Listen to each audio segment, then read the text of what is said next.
it is an absolutely stunning film. Like it is one of the most beautifully shot films of all time. It looks incredible. It's so pleasurable to watch.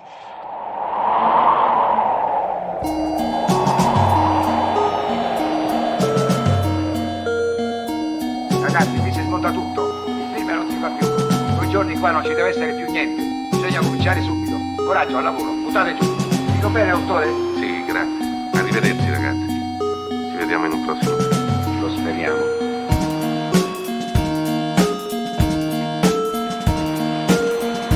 Ciao, marinai.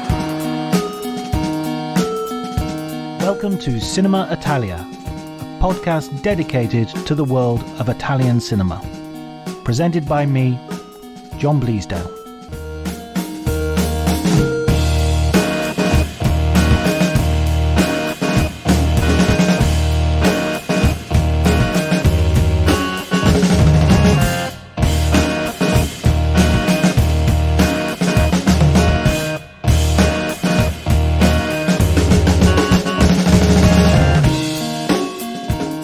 Everybody, and welcome to season 2, episode 2 of Cinema Italia. And I am here with Neil Fox, who is a podcaster and academic. You can hear his podcasting on the Cinematologists podcast with Dario Linares. And he's here to talk with me, about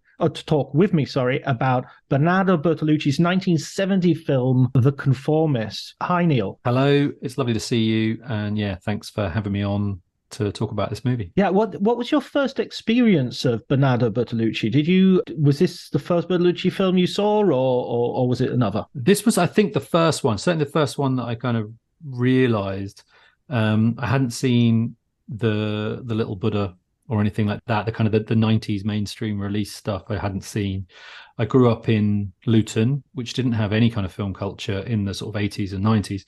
So I went to university to study film, sort of after getting kind of, it was not something I never really thought about. And then when I was at college, I had a really nice teacher, as a lot of this stuff, who was like, you seem really into film, maybe you should think about studying film. And I was like, can you study film? And apparently you could, even back in the 90s. So I went to uni, and one of the modules on the film course was national cinema. And it was a way of looking at kind of national cinemas through a particular country.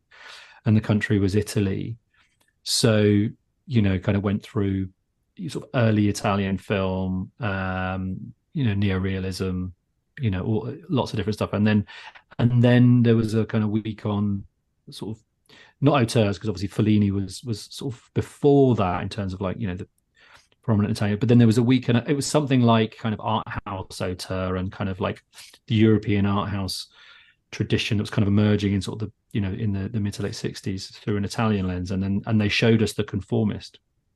And it's it's hyperbole to say that it altered the course of my life, but it really did, because it was the first time that I was at uni where I was seeing a film. I had no idea this film even existed. And even up to that point, a lot of the stuff had been the canonical stuff, which I'd heard about or read about in kind of, very mainstream film books and things. And then all of a sudden there's this film, which just is absolutely, it's so different. It's kind of, it opened up what film could be. And yeah, I never looked back after that film. So it's remained, one of my favorite films. I'm so annoyed with myself because when I did my sight and sound list, it was kind of like 11 or 12, and I kind of downplayed because it meant so much to me personally. I was like, maybe, so then I rewatched it for this, and I was like, oh man, like it's just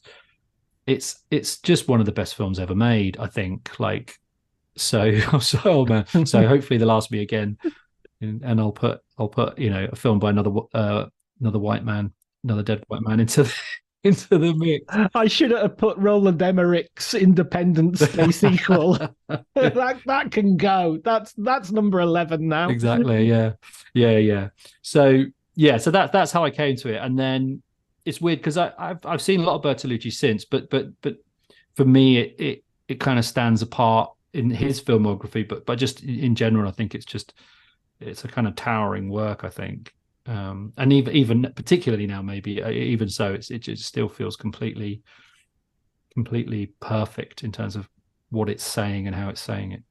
Well, to tell you the truth, I think the situation at the moment is that we've had two episodes of Cinema Italia, and both of them seem to link very closely to what's happening at the moment in the world. First one was Battle of Algiers, which Yeah. you can't help but watch and see what's happening in the Middle East today. And obviously today we're talking about fascism, essentially, and the rise of the far right today. Or it's not even the rise of the far right today. They're at a point that might be their apotheosis. They might have further to go, or this might be the high watermark. They're kind of at the top, maybe. Especially in Italy, we have Giorgia Meloni, who's belongs to Fratelli d'Italia, a party which has its roots deeply into the far right. And earlier this week, several hundred people gathered to commemorate deaths of some Nazi party members, fascist party members, and they all gave what's called the Roman salute, which is essentially what the rest of Europe would think of as a Nazi salute, but was originated in Italy with Mussolini's party. I thought it might be a good place to start if you sort of, especially because not everybody will have seen the film. Who's listening to this, to sort of give an idea of the story, a sort of spoiler-free idea of the story, first of all. Okay. Yeah. So Jean-Louis, and I don't know how to say. I've never known how to say his name. Trintignant. Trintignant. Yeah, that seems pretty good. Jean-Louis Trintignant plays kind of like a fixer essentially for the fascist party. And at the start of the film, he's sort of being integrated into the fascist party, and he's already kind of got this reputation for being someone who will do whatever it takes, and kind of has sort of no moral compass in terms of like what he'll do for the greater good as it's kind of pitched to him. So in the early sequences, what's really interesting is he's kind of both integrating into that and preparing to be married. The film does really interesting things around institutions, the institution of the church, the institution of marriage, and the institution of the fascist party, or like organized politics, but certainly kind of fascism as a kind of ruling idea, and at the time kind of the political way, not just an opposition, but actually the kind of the political mandate. So he is then asked to travel to Paris to basically kind of meet, scope out, and ultimately get rid of his old philosophy professor from when he was an undergrad. And so he does it under the sort of the précis of kind of a honeymoon. And he travels with his wife. But this is all kind of like way into the film. It's a very slow burn film, but essentially that's the plot. And he goes to Paris. But what it triggers in terms of the storytelling is his kind of reckoning with his past, which you think is you'd assume is just around being an undergraduate who's interested in philosophy, because obviously the professor he's going to talk about is a Marxist kind of left wing, and has fled Italy because of fascism, unable to work, feels like they were not happy working under the rise of fascism, so they're sort of ended up in Paris, and a part of a kind of sort of anti-fascist resistance. So and the assumption is that he's much closer to that, or he was much closer to that in his youth, and now has to kind of go and reckon with those ideals. But the opening up of that kind of opens up a whole other reckoning for him, which is in a deeper past, childhood trauma, and this kind of very playful suggestion, which I think the film does really interesting in terms of like, how do you get to be the kind of person that would essentially be a hitman for the fascist party? And it suggests that kind of there's this incident when he's very young, sort of around his sexuality, and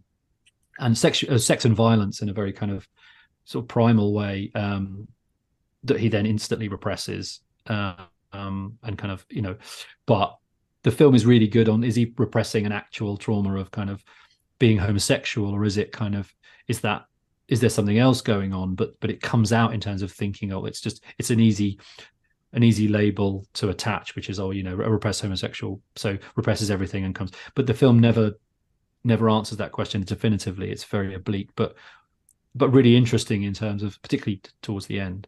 So that's kind of the plot. I won't spoil it in terms of where it heads. It heads to one of the most chilling sequences in cinema, both literally and figuratively. Literally and figuratively, yeah, on a kind of snowy road. But yeah, it's a really complex film, but carries its complexity kind of, I think, quite lightly, in terms of like, it's so rich in terms of the storytelling that you feel so much. And I got three pages of notes in terms of like, what's going on, what's it about, how does it all fit together, and it's not confusing, but it's really enigmatic in a kind of really wonderful way. And yeah, Jean-Louis Trintignant is just absolutely inscrutable for the most part, like a really kind of classic stoic hitman in that kind of classic Melvillian 60s mode, just like, what is going on, in his head, kind of thing. And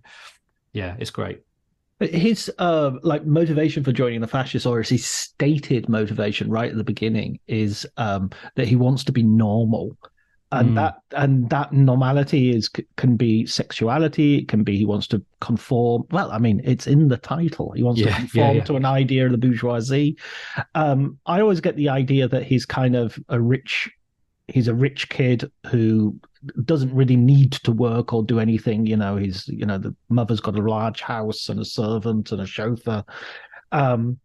But he's just loose in the world, and he even says he's getting married because he wants to be normal. And there's no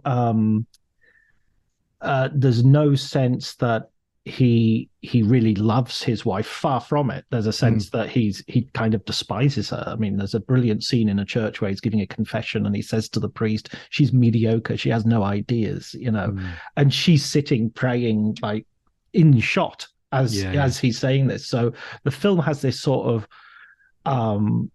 coldness that this is a really unlikable character. For sure. Yeah, absolutely. And yeah, that kind of constant repetition of wanting to be normal is kind of like, me think he doth protest too much, and like in every situation that he seeks it, the church, the marriage, the fascist party, he's just deeply unhappy. He's clearly running away from huge emotional issues, and like, he hates his mum. They've got a really weird relationship, and his dad's kind of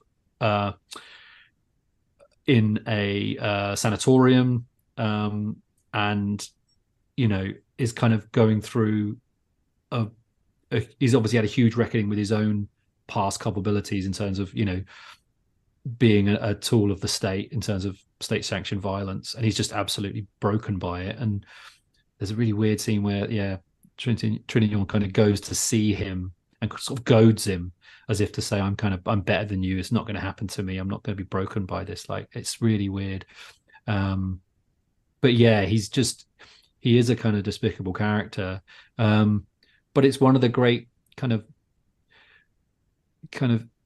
sort of one of the magic things about cinema, isn't it, that the way you put this stuff together, you can just have something be so fascinating and interesting that you end up kind of just really wanting to get into, you want to get through that shell, even though at every turn it's kind of saying this, just stay away. You don't want to be in a room with this guy necessarily, No. but then again, you don't want to be in a room with Travis Bickle, you don't want to be in a room with Jake LaMotta. This is a period of men who are deeply problematic, and films which are brave enough to take on these characters and not force you to like them, not give you any sort of in necessarily. No, I wrote an essay at university about The Conformist and The Godfather Part 2. It was interesting because I've got the I think it's the Arrow Blu-ray and on the first line it says is like huge influence on Godfather Part Two. And I was like, yeah, I know, I wrote about that in the 90s for a very mediocre undergrad essay. But it was interesting how the two films were seen very kind of thematically linked in terms of someone has ended up in a position of great, ultimate power, really, kind of, it's over, power over life and death. And doesn't really understand how they've got there in terms of like the beats, but kind of deep down knows that that this was always going to end up, because that's kind of how they've been wired by family, by society, by just an inability to step away from the norm. And just the destiny of it just feels really powerful in terms of these characters. But it makes them interesting because the films present their reflection on it, even if it's kind of untrustworthy or ultimately doesn't show anything. The process of seeing characters through the construction of the film engaging with their own past and trying to put it all together, or kind of almost their past being presented outside of their control. It's just there, almost a kind of Freudian level of just it's always there, is really fascinating. But yeah, it is that era as well, isn't it, of just kind of toxic masculinity kind of writ large for the first time in cinema in a kind of really concerted way. And it's interesting as well, this is happening not just in America, but obviously a lot of European cinema is doing similar things. I think it's interesting as well how to talk about that idea of the past. The film happens almost entirely in flashback, and you have you have this journey that begins the film and goes throughout the film. That it keeps going back to this journey, going back to this essentially a car chase, unbeknownst to the victims, perhaps. One thing I'd like to note now, because I think right now, if you're listening to this, if you've never seen the film, and by the way, we are going to spoil things, so it's not, and I don't think spoilers are necessarily that big a deal anyway, so I'm not, we tried not to be egregious so far, so if you really get upset by that, stop listening and come back when you've seen the film, but otherwise, from now on, we're going to, lose those restraints. One thing I really wanted to say is that at the moment it sounds like, this sounds heavy. This sounds heavy work. Why would I watch this? But first of all, the film looks amazing. And the cinematographer, who, of course, then goes on to work with Coppola, Vittorio Storaro,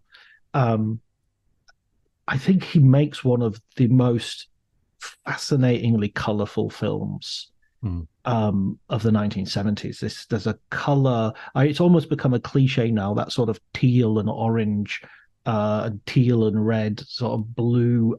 There's a shot of the Eiffel Tower in this, which is just like the best shot of the Eiffel Tower in cinema ever. It's just got that misty blue Parisian feel to it, Paris in the winter. The way the camera is moved by Storare, that it's constantly moving in and moving out, and it's doing these, it's constantly drawing your attention to the fact that you're watching this. It's not a documentary, it's tracking shots, and it's very formal, and in fact I think it's to some degree taking as its cue the fascist architecture through which Jean-Louis Trintignant, actually, to stop myself from constantly referring to him by the actor's name, Marcello, Marcello Clarici's moving through. I mean, that's one of the abiding ironies of the film as well, is that this guy wants normality in a time which is surreally abnormal. There's nothing normal about the things he wants to conform to. No, but it's about repressing everything that you don't feel comfortable with, isn't it? Like that's why he's the perfect person for that, because he wants to repress everything in himself, so he's happy to go out and repress it in everyone else until it becomes trickier through the narrative. Yeah, I mean, it is an absolutely stunning film. Like it is one of the most beautifully shot films of all times. It looks incredible. It's so pleasurable to watch. All the Dutch angles that Storaro kind of, like, every kind of camera decision feels completely revealing in terms of subtext. Like it's so beautifully designed. And then this kind of really interesting engagement with kind of modernist Italian architecture that obviously became symptomatic with fascism in terms of the Mussolini and sort of pre-World War II. Is just like absolutely incredible. And I was thinking about all the because it is a very influential film, so when I was rewatching it, I was thinking about where does it pop up in terms of influence. And I think it's really interesting because I was rewatching a lot of it thinking it's very close to Wells's The Trial. It feels very much like Storaro's kind of drawing from that kind of his kind of Kafkaesque approach. But then modern films, I'm thinking, it's 12 Monkeys. Gilliam must be a huge fan of this. Like it's got particularly the sanatorium scene, but also just, as you were saying there, the kind of the construction of times, almost like as you're watching it, you realize that all of these time periods that you're spending a little bit of time in are all going to barrel into the present at some point. It's so well constructed as a kind of as a non-linear narrative.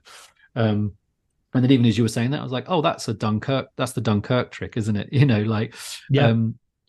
But so outside of it being heavy, it has so much cinematic pleasure in it. The score's fantastic. The performances are great. And it's effortless, I think. And it's so weird to think of a film that's about so much really heavy material. It just feels like everything's just clicking. Absolutely. Yeah. And the Melville qualities, I think, are really interesting as well in terms of, just that kind of lone existential anti-hero at the center of it, which is, I love that stuff anyway. So I think it's a film that's always sort of tapped into that for me as well. Yeah, that like Le Samurai you're thinking of, and Alain Delon. The Samurai, yeah. I mean, I would. I mean, the thing is, he's not that. There's a bit of me that I was, when I was rewatching it, I was sort of thinking, he's not this hitman. He's this guy who kind of wants to be maybe the hitman because he was bullied as a child and because he was, and he's kind of, that's not him really. He's sort of forcing himself into that frame. I don't know if that's where it gets spoilery, isn't it? Yeah, because you're right, because the film reveals that he's not the person he thinks he is. He thinks he does something when he's young that kind of almost he sort of uses as an excuse to follow the path. And in the very, very end of the film, it's revealed that wasn't what happened. And also what's interesting about it as the film progresses and as they get to Paris, and there's this really great character called Manganiello who's just kind of always lurking around, and you realize that the fascist party don't think that he's that person either. Yes, because they don't send him off to do the deed. They send him off to basically prepare the way. Yes, and work and basically kind of they use his weakness and his closeness to the professor as a way of setting up the thing that's going to happen. And he is absolutely impotent in the act of it, which is so interesting in terms of how the film has been built up to make you think that he's going to go and that he's going to have this crisis of conscience about whether he's going to do it or not. And ultimately, the fascist party don't expect him to do it. They're fully prepared for him not to do it, and that they don't want him to do it anyway because, they'd like him to do it, but they're not reliant on it. They don't think that he's that person, which is so interesting in terms of, his search for something is ultimately denied there as well. And then the end is just he's just a shell. He's a husk of a person. As the kind of the world falls around him, both his own world and then the external world, when sort of Mussolini is sort of ousted. I mean, I think that from the very get-go, you're in this world that it has layers of mystery to it, and the sense that you're constantly discovering things, which takes the ground from under you a little bit, and it's doing it in a way which is kind of mischievous and witty. I mean, my rewatch of this, the thing I think I was most surprised about was how funny I found the film. You know, the first time you see the character first of all in Paris, and he's sort of preparing to go out and follow his old professor with Manganiello, who's this amazing sort of slightly apish looking man with this goatee, played by Gastone Moschin. And but then when you see him sort of in the flashback, he's like in a radio studio, and they're singing a song about the song's something about like are you really happy or something? It's got a really on the nose lyric about what makes you happy. And the person he's talking to is this sort of old friend and this old intellectual who sort of has the similar, it reminded me of La Dolce Vita with Mastroianni's sort of best friend, the novelist, who is sort of like the one he can sort of actually talk deeply about deep things. And then you kind of suddenly get surprised by realizing, oh, he's blind. This guy's blind, and he hasn't been. And am I supposed to think of that as a metaphor that the intellectual of the fascist party is this blind guy who can't, or is that too simple? Or where am I here? And I think at that point, Clerici falls asleep on a chair and he wakes up and someone's sitting right in front of him. And it's like, is the rest of the film a dream now or something? There's just so many things. And when he goes and sees his mother, she's covered in puppy dogs, for no apparent reason. Yeah. And he says, cover yourself up. You're always naked in front of me. And it's every little thing is... they call the chauffeur Trees because that's what his name in Japanese is, but they call it in Italian. They're like, Alberi, trees. And it's just like, there's just surrealness, and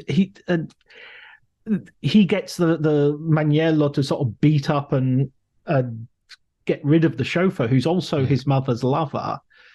And when the mum comes out looking for him, he sort of kicks he's like, oh, where could he possibly be? And he sees the guy's hat on the ground and kicks it under the car to get rid of it. I mean, it's got elements of like very broad comedy. And then you'll get this shot of like the camera chasing the leaves up the drive, and you'll just think that's one of the best shots I've ever seen. That's so luscious. And there's this tension between this guy who's living this kind of empty, spiritually empty existence where he's trying to shrink his own life so it will fit in a hole that even the people who are fascists don't really believe in the context of this gorgeously realized world around him that he seems to be, bafflingly indifferent to. Yeah, and then he has that really interesting relationship with the wife of the professor when he gets to Paris, and it's a really messy and complicated sort of tryst that they have. There's a kind of the classic, attraction and repel, being attracted and repelled in the same instance on both sides, and it's a really messy thing, and it just seems impossible, even though there's a kind of clear attraction for them to make it work, which is kind of very telling. Yeah, it's really funny and playful in parts. There's the scene where they have the blind group that his friend is part of throw a kind of weird bachelor party for him, for Marcello. And it's just the worst party ever. Why have a buffet? I know. It's just it's like, hilarious. Have we got other biscuits here? It's like... And one of the blind patrons just sings really kind of gaudily, which he obviously does a lot because another blind patron just gets really annoyed and they try and have this fist fight in the middle of it. It is really funny. And yeah, it does. It kind of shifts tone without ever feeling like it doesn't know what it's doing. It's so hard to do, so hard to have those kinds of layers of tones in a piece and not make it feel kind of disjointed. But it always feels like, yeah, that the world is so richly observed that it all fits really, really well. It also has this great line, which I loved, which kind of says quite a lot, which someone says to him, like, you seem really serious, or you seemed like really serious when you were young, kind of thing. And the professor just says, really serious people, because like, yeah, you should laugh more, you should, take it easy, you take things too seriously. And he says, I am a serious person or something. And the professor says, really serious people are never serious, which I just thought was so bang on. And again, spoke really, really loudly to the moment now, where it's just like that felt very resonant with the kind of the tenor of discourse that seems to be pervasive now, that there's either you're hiding something, or like it's not acknowledging that all of this stuff kind of coexists, and that we need levity, we need to be serious, but also like this idea that you can't have or experience joy or pleasure. And obviously that's one of the big problems with, is that he's uncomfortable with his own pleasures and his own sense of joy, so he's kind of repressing it. And the film offers him all these opportunities. There's that great sequence which is also really funny, where he goes to get the information that he needs. He's sort of taken out to this weird place, and this guy's just cracking a load of walnuts on his desk, like this kind of like almost sort of lieutenant in this huge room, and something it's just Paul Thomas Anderson might do. Yeah, exactly. It's just like, what is this? And it just there's no context beforehand, and nothing like it ever happens again, and you're just left with that lingering sense of what was, did I see that scene? It's full of these details. And I remember, you were talking earlier about how it changes, it has all these different layers and different things, but it never feels like the film doesn't know. I mean, it's brazen in its confidence. This obviously isn't Bertolucci's first film. He's been making a whole bunch of films. In fact, he's a very famous international filmmaker by the time he is making this movie. There's a scene where Clerici is being introduced to the minister that looks like something out of a Hollywood screwball comedy, and reminds me of sort of Coen Brothers, where they're turning to him to say, oh, the minister's ready we're very excited about this. And it's like a tracking shot as it goes. So they're like turning to the camera as a camera, and they are moving towards the minister's desk, which is, of course, half a mile in the distance in terms of how these huge fascist spaces. And when he goes to these fascist palazzi, these palaces of various government ministers and things, there are just people hanging around who are, looking fascist, dressed fascistically, and but with no, as you say, no context given. It's just the absurdity of the times. Yeah. And there's no sense that there's a kind of machinery of anything. It's just like it's just a few people knocking about. And kind of. Yeah, it's that's really. I think the Coen Brothers reference is interesting, because I think I wrote down Miller's Crossing at one point. It's like a proxy, Just again, you just feel the cinematic kind of reach of it all throughout. There is, I think, in the Arrow sort of writing, sort of the essay in there, there's a note on it. It's an interview with Bertolucci, and he says about the Conformists is that the point of departure is cinema, and Wells in particular. Wells and von Sternberger is kind of references, but it is the film where it's acknowledged that he's kind of stepping out of the shadow of Godard, who's his absolute hero, and his early work is kind of indebted to the French New Wave much more than to the to neorealism. And then this is him kind of striding out on his own and sort of saying, here I am with my own set of ideas and influences, which is fascinating to take such a potent story in terms of Italian history to sort of to say, it kind of places him as this kind of global auteur in his own right, while also sort of stamping his mark on a really kind of hot piece of Italian history. It's really interesting that you know, the politics of it, which are very murky, are front and center in it, rather than subtextual or rooted in kind of a few characters here and there. It's like it's a bold statement in every sense. I mean, the funny thing about that moving away from Godard is, of course, Godard made, this is an adaptation of an Alberto Moravia novel.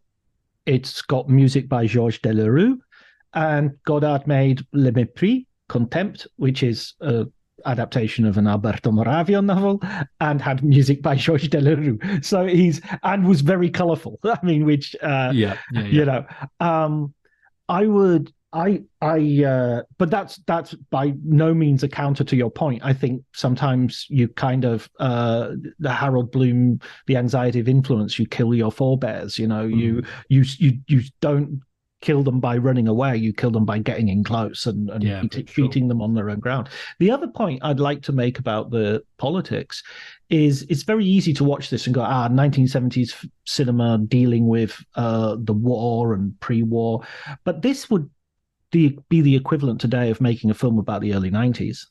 You know, it's not for the 1970s. This is, we're talking about what did Dad do? You know, we're not talking about what did Granddad do.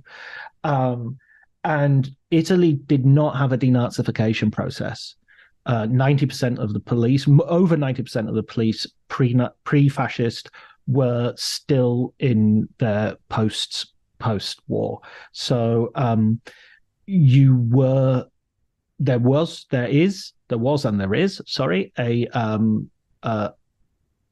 still to some degree a partisan culture, and the old Bella Ciao and and Bertolucci is coming from a sort of communist background, and from a very privileged sort of background as well. His brother is a poet, recognized poet, very, very famous poet in his own right, and screenwriter as well.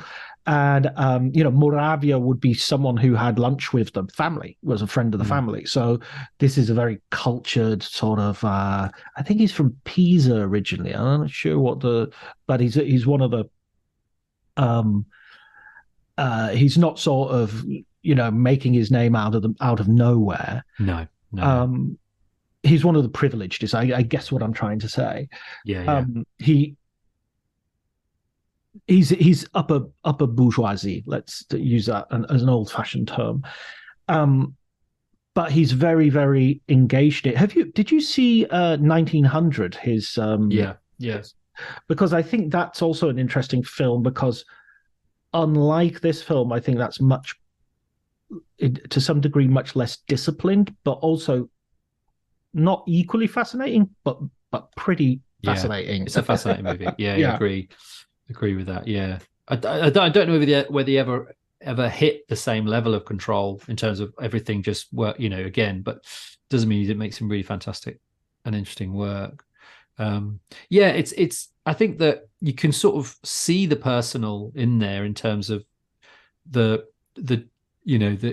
kind of the discomfort of being from that background, which Marcello has, the kind of the questioning of like wanting to reject. It's obviously why he ends up studying philosophy at university, and but can never really shake that he is part of that bourgeoisie. He never really talks about it, but you get the sense he's kind of uncomfortable in those spaces and in that kind of family lineage.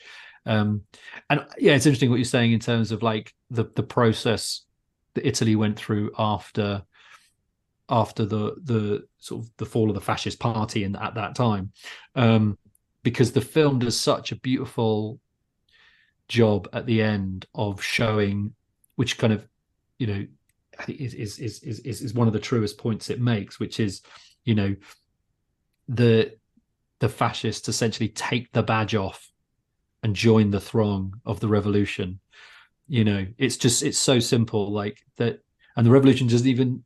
He's Marcello sort of shouting fascist, he's this person's fascist, but the person just gets sort of subsumed. It's not and you can see how easy it is to just switch sides, and how so much of it is just kind of going along with the norm, or going along with what's ruling or what feels dominant at the time, in order for ultimately kind of the machinations of a few people in big rooms to take root and and that's exactly what Marcello's doing. He's just following along. He doesn't believe in fascism. He doesn't believe in anything. He can't commit to anything fully because he can't commit to himself. And then like when it's over, everything just carries on, and he, I won't give away what happens to him at the very end, which is really, it's not what you expect. But his friend, the blind, is just kind of carried along, and it's like everything else, like you say, unless there was no reckoning. No, it's just we move.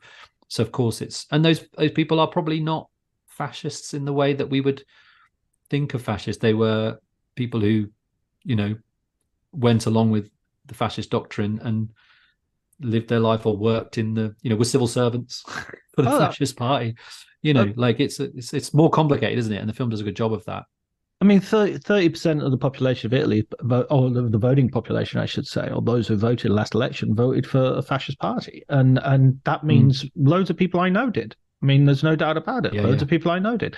I used to play football. First arrived in Italy with five-a-side, and there was a guy from Rome whose nickname was Fiamma, flames, and it comes from the idea of the torch, and and so it was because he was a fascist, and people would Paolo Di Canio, is is fairly openly a fascist, and I mean, it was slightly controversial when he came to England, but it's absolutely not controversial here. There's not a sense of his, that would kind of rule him out. And it's not the same thing as, I don't know, Gunter Grass, everybody discovering he was in the SS, kind of that was like, okay, that now we're going to have to reassess everything. Yeah. We had famous journalists like Indro Montanelli, who was in the fascist party and was on television again when it was an anti-Berlusconi intellectual when I turned up, and it was like, hang on, wait, what? Roberto Rossellini made kind of propaganda films for the fascists, and then headed new wave neorealism in as soon as the war was over, with films which were regarded as being highly critical of the fascists. So it's very, very, very, very messy. And even though I'm not asking for any sort of moral relativism, I would argue that I feel very strongly in one direction.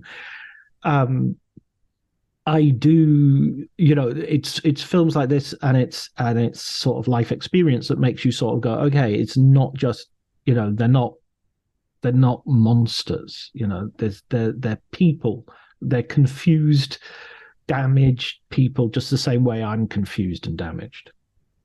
Yeah, and the film is, as to go back to that thing in terms of what happens towards the end, you realize that is something that is preyed on within, but it's also preyed on within, the church, Catholicism.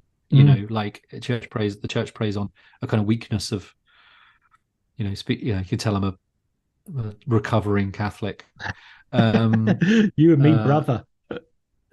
Yeah, but it's in, that there is this sense of like, kind of exploiting weakness or exploiting vulnerability, exploiting kind of even like things like confusion, and creating a sense of what is normal, and then everything else is abnormal, and with such a power that you don't a lot of people just you don't question it. You just kind of, you get scared, you get fearful, so you just kind of tag along.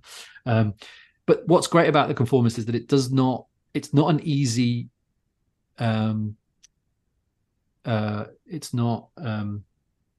not preachy, and it's not like, it doesn't have an easy, my words are gone. Tell it's Friday evening. Solution. Yeah. Or it's not saying it's not saying it's this or it's this. It's not saying like, oh, these are weak people. Marcello is not a character who, it's really, really adept at bringing to the surface so many sort of kind of parallels, connections, layers, where you realize, oh, actually, that we live in a very complicated world. It's very, very complex, and it's it's easy, even just laid out like this in a way that is may or may not be true, to see how someone goes from, spoilt kid, socialist, fascist. And it just doesn't say that's an easy route, but it sort of just suggests that, of course, this stuff happens all the time, because there's all these things at play, which is in him, in society, in his relationships, like it's everywhere. And we are all at the mercy of that, and we are impacted in it different ways. And it's not about good or bad. These are not good or bad people. Like you say, they're people doing bad things. And they don't even know. And that's what's interesting about this character. He doesn't even know why he's doing it. And he's a bad character. And he seems interested, or at least kind of curious about it, but not to the point where he's actually going to do anything about it, which makes him a great movie character. There's an amazing bit where they're on the way for what is essentially a political assassination, and he's sort of the situation. And this is going to be spoilery again, so apologies for anybody who's still with us who cares about that.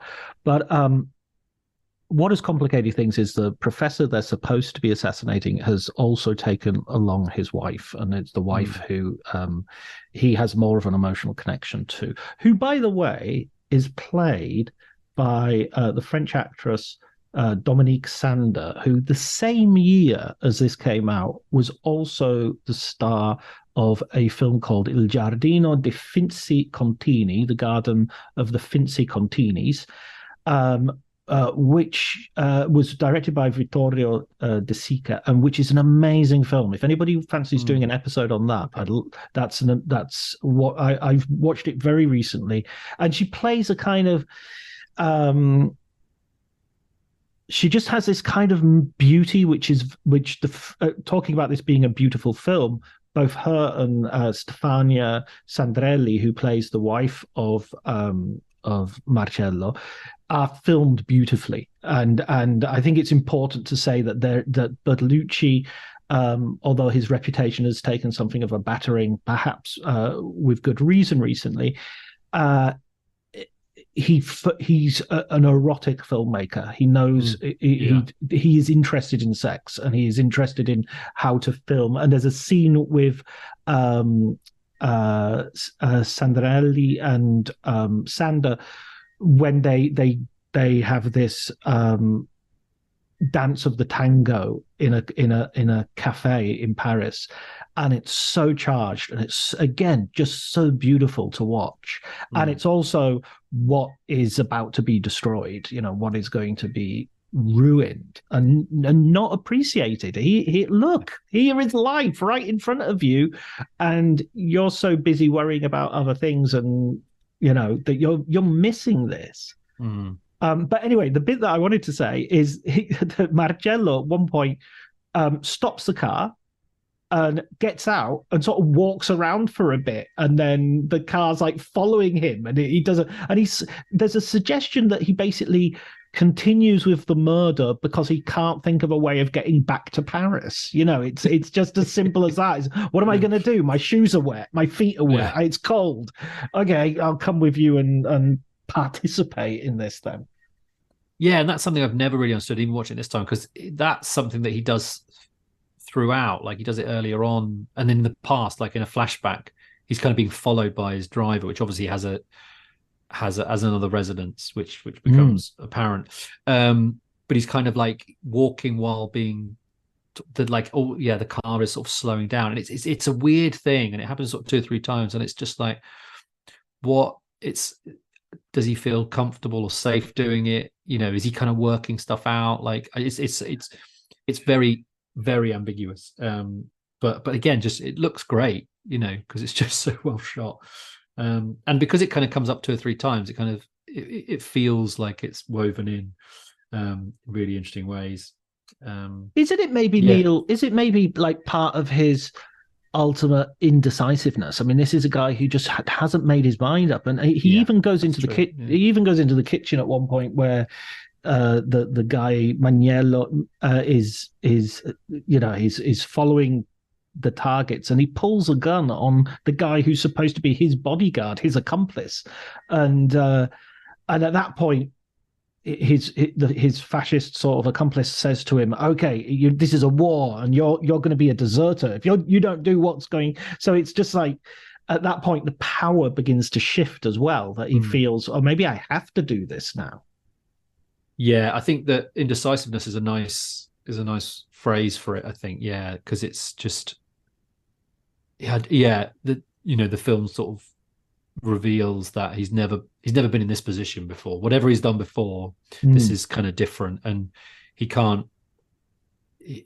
There's just so much. The sort of film almost crowds him, through the flashbacks, through the past, through family, through the marriage, sort of crowds him with all this stuff which he just can't ignore. He's not on his own, and he has actively surrounded himself with all these people, and now he has to do this thing which, in every other movie you watch, is always the thing. It's always the thing that gets the lone hitman or the lone wolf is other people. They're fine on their own. They do 3 or 4 kills, then they meet a kid or they meet a woman, or they meet a nun, and they're like, oh, maybe there's something I need to, and it just other people just messes everything up. But you can't escape other people, and he can't escape other people, and he's got that kind of push pull of, I want to be normal, but also I don't fit in anywhere, But I mean, I think, in contrast to something like Le Samurai, or most recently David Fincher's The Killer, this sort of figure of the hitman it is kind of fascistic in and of itself, but it is a sort of fantasy figure of like, wouldn't it be great if I just could go around killing people, and I'd have a dead bird in a cage, and that'd be the only thing I'd have, or a little plant like Leon, and I put it out, and that's all. I don't have any other human connections, and it's kind of a fantasy of strength, specifically male fantasy. I mean, I know we have Nikita and we have other things, so it's sometimes turned on its head. But mainly it's that. I think this is really different. I think this is totally different. I mean, I think he looks similar. He has the hat and he has the coat pulled up to his throat and things like that. It has that sleekness. But he's a kind of clerk who wants, as I say, he's a bourgeois guy who sort of wants to be important in some way. And the thing that's really interesting, right at the beginning, the sort of fascist sort of entry-level guy who he wakes up and who is watching him sleep rather creepily, says to him, I understand why people are fascists. There's this reason, there's that reason, but I don't get why you are. I don't understand your motivation, Yeah. And in a way, I think it's, if you don't know who you are, then you don't know why you do what you do, and you don't know ultimately what you even want to do. No. Exactly. Yeah, I think that's nicely put.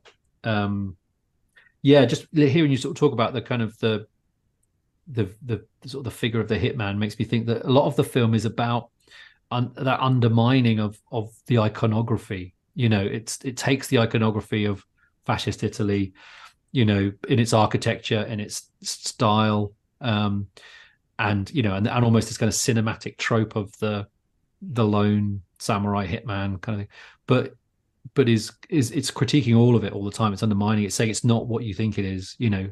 Like even in those rooms with those people,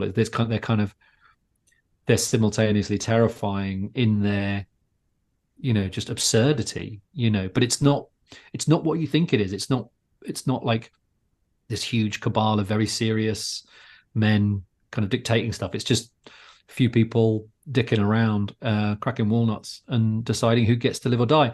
And the same with this, he looks like he's this kind of existential hero, but really, he's not that. And that's a smart move, I think, in terms of storytelling. That just, it's nice to be able to talk through it and sort of see that anew, because I hadn't really sort of put that together watching it the other day, but it feels like there's this again, like there's just so much going on, and none of it feels labored.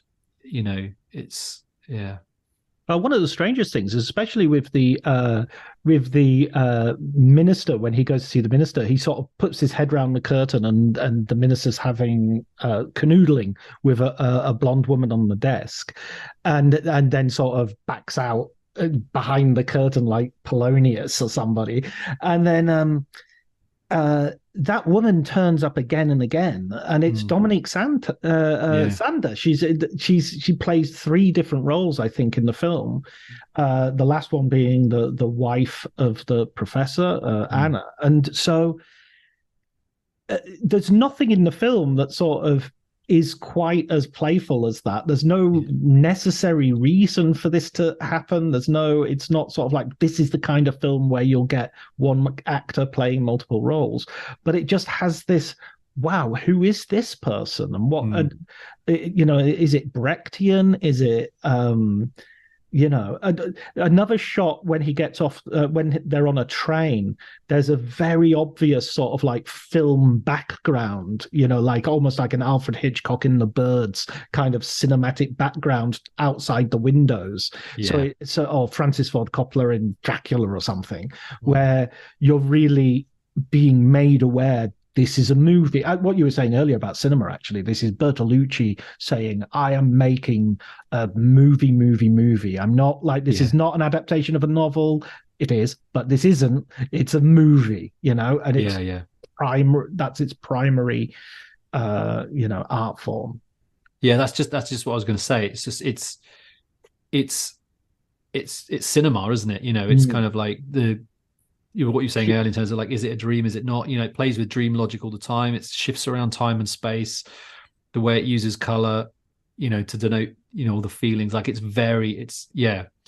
kind of abundantly cinematic, and just it makes for such a pleasurable experience. It's interesting that train sequence is the only time where it really feels warm for Marcello, in terms of like he's present in a warm environment. And it's in between. It's that kind of classic liminal space. He's not in Italy. He's not in Paris yet. He's nowhere. And there's a kind of he feels much more at ease there than anywhere else. And it is telling that it's presented, like with rear projection outside the window. It's a very unreal, very cinematic moment. It's not a real moment for him, because he's incapable of it. But the film gives it to him. The film gives him that moment. It gives us that moment, but he couldn't do that on his own without the film giving it to him. So even there's an absolutely hilarious moment where he's looking at his new wife, and he's looking at her with sort of like obvious pleasure, and then he's looking up at the luggage rack, and there's like a bit of luggage like teetering on the edge, and he's like looking at it with a smile on his face, like, oh, okay, this is going to fall on her head in a minute. This is fun, and he's just like, are you a complete sociopath? I mean, I very recently watched or rewatched Mary Harron's American Psycho, and I was thinking, this could be kind of the explanation. This is a sociopath trying to work out how to be a human being, and being utterly incapable of it. And he's trying to fit into these slots and work out who he is. And it's just, okay, maybe I'll be a husband, maybe I'll be a lover, maybe I'll be this, maybe I'll be that. And I think you're right to say it's not as straightforward as he's gay and he has to repress that. Plus, we should also point out that, in the 60s and 70s, there was this sort of like left-wing prejudice of like, maybe even earlier, I would argue, of sort of treating homosexuality as sort of like the ultimate bourgeois corruption, especially Stalinist Russia. Okay. This idea, which is what Putin as anti-LGBTQ sort of stance is kind of coming from or echoing. I don't think that was so much the case by the 60s and 70s. And certainly Bertolucci, one of his main friends and mentors was Pasolini. And so, and I think there is some Pasolini in this film as well. And so he's not, I think that a lot of Pasolini in here speaks to the complexity of what's going on. That it's not going to be just, oh, he's gay, he's repressing it, and that's why he's a fascist. Yeah, because it's not that simple in terms of the film storytelling. I think the Pasolini link is an interesting one because it's if you're just paying attention to that, you're not paying attention to the rest. I mean, the train sequence is a great example because what turns him on in the train is hearing his wife talk about her kind of sexual awakening, coming of age with a kind of older man when she was very young. It's a very erotically charged sequence where more of what might be, his sexuality kind of is allowed to percolate. And then later in Paris, Anna and Julia, so his wife and the professor's wife, share this incredibly intimate moment where Julia's drunk and Anna's sort of helping dress her, and Anna senses that he's outside, that Marcello's outside the door. He can't be seen, he's sort of in the shadows. Julia's oblivious, and then sort of Anna takes control in terms of this kind of sapphic moment, which feels very natural for her, and it sort of prefigures the tango scene beautifully. But there's all of this stuff which is like, what does he like? And it's not simple that he's, we never know, but it could be anything. That it's about sexuality in the round, and one of his experiences is a homosexual experience. One is this kind of voyeuristic experience of what we're kind of privy to, and one is this kind of transgressive experience of learning about his wife with another man, but when she was in her teens kind of thing. So there's a lot of really, like you say, he's very comfortable presenting sex in these really kind of complex and but very charged ways, like it's a very sensual movie, and it's presented seriously but not exploitatively, or and again, it woven into who is this character, and these kind of little revelations are so well told cinematically, while also being, again, very pleasurable. They're just great sequences from a filmmaking point of view. I love it after you've had this wonderful scene of the tango, it then becomes a conga line, and then Stefania Sandrelli, and I love her. I think her performance in this is amazing as the sort of bubbly wife who is thinks that she's marrying this sort of man of good character and good family, and she's taking a step up, and she's got this guy and she's a bit randy and keeps knocking him onto the carpet to have sex with him, and she complains in Paris, we haven't had sex since we've been in Paris. But when she's dancing with the professor, she shouts, Anna, your professor has proposed, is coming on to me, is proposing to me, and she's shouting it in the middle of this crowded cafe, and it's just like it's just this amazing moment of sort of social embarrassment and drunkenness that it's just like, oh man, stop. But at the same time, thank God there are people like you in the world, because you're cutting through this film like a knife. See, it is possible just to be out there living and drinking and dancing and having sex. You don't have to be anguished. No, I just heard Paul Schrader talking about, it was on a podcast, he was talking about this film, and he was saying he always watches this film when he's in pre-production, again, because of just like, how do you do it? How do you make a movie? Well, you watch The Conformist and it tells you how to make a movie, which was a nice idea. But he was also talking about casting and saying, that kind of age-old idea that acting is like 90% casting. And the casting of Anna is, because she could be really wet, she could be really kind of almost downtrodden. She's not overly naive. She's just charming. She's sweet and she's charming in the performance. And it just adds this layer of, you do feel for her, but you're also like, she's going to be fine. Like she doesn't feel like she needs to be protected, or she doesn't feel particularly like, kind of sad sack. It's just, and again, it's in that performance, which is so effervescent, and it just brings such a joy to the film where, they obviously the terrible match, but he's not going to impact her life necessarily, because she's just okay, and then that scene with the tango scene, she's like, I'm really drunk, and it's like, but not obnoxiously. There's a real sweetness to it. There is. She's great fun. She's a fun drunk. There's a brilliant bit where she says, "Oh, I'd love to go to the Eiffel Tower," and he goes, "Taxi!" and he just puts her in the taxi and sends her to the Eiffel Tower, and she's like, "Aren't you coming with me?" It's just like, off you go. Enjoy it. Bye.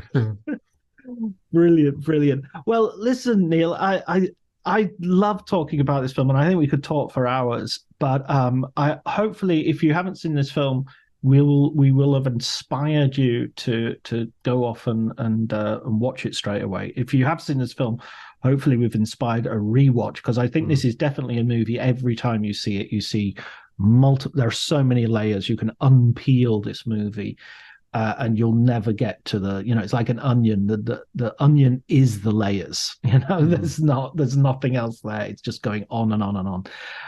I wanted to ask you as final question, Neil, is if you've got an Italian film maybe people are not so familiar with, or I'm not sure how familiar people are these days with The Conformist anyway, to tell you the truth. But have you got another Italian film you'd like to suggest? Oh, that's a big shout, isn't it? Yeah. I hadn't thought of that. I was not prepped. I never prep anyone. It's you could say it's a lack of organization on my part. I think I'll go for something recent. And this is just literally the first thing that popped to mind, Sure. which is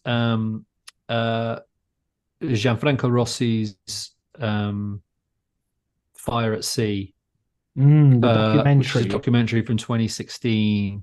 And it's about Lampedusa and kind of the migrant crisis. And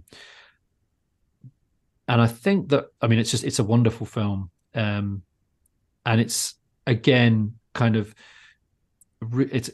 could be called a poetic or experimental documentary in many ways, but it's very much a film which is using cinema and cinematic techniques to get to a kind of a human truth about the plight of migrants through Europe, but also the impact in terms of the people and the landscape of Lampedusa, and how it kind of responded, and how Italy responded through Lampedusa. It's a really fascinating movie. And again, similar to The Conformist, there's no easy judgment on any side. It kind of captures the complexity by sort of focusing on the sort of the messy humanity of everyone involved. And yeah, it's just an extraordinary film. And again, was similar to The Conformist, was an introduction to a filmmaker that I just had no knowledge of, but have since become sort of really interested in. And Notorno, which is another one of his, is an absolutely wonderful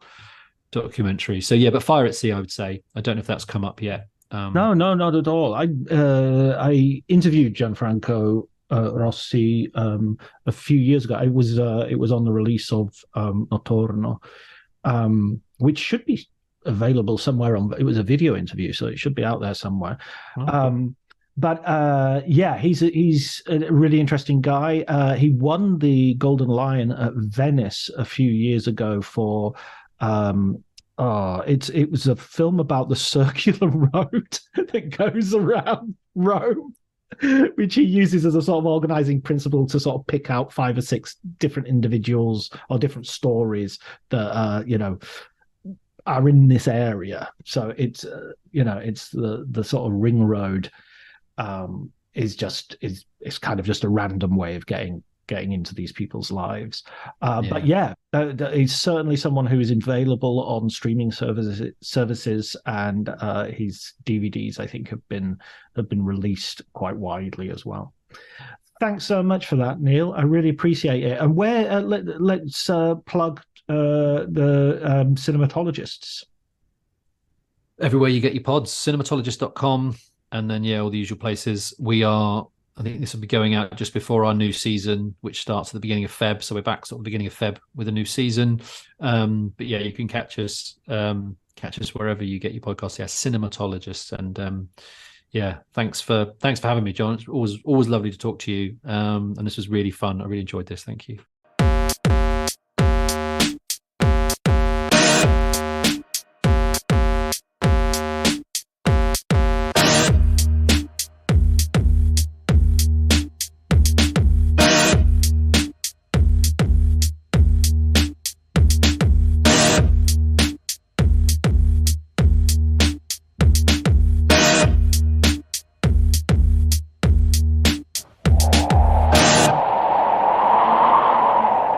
Arrivederci ragazzi.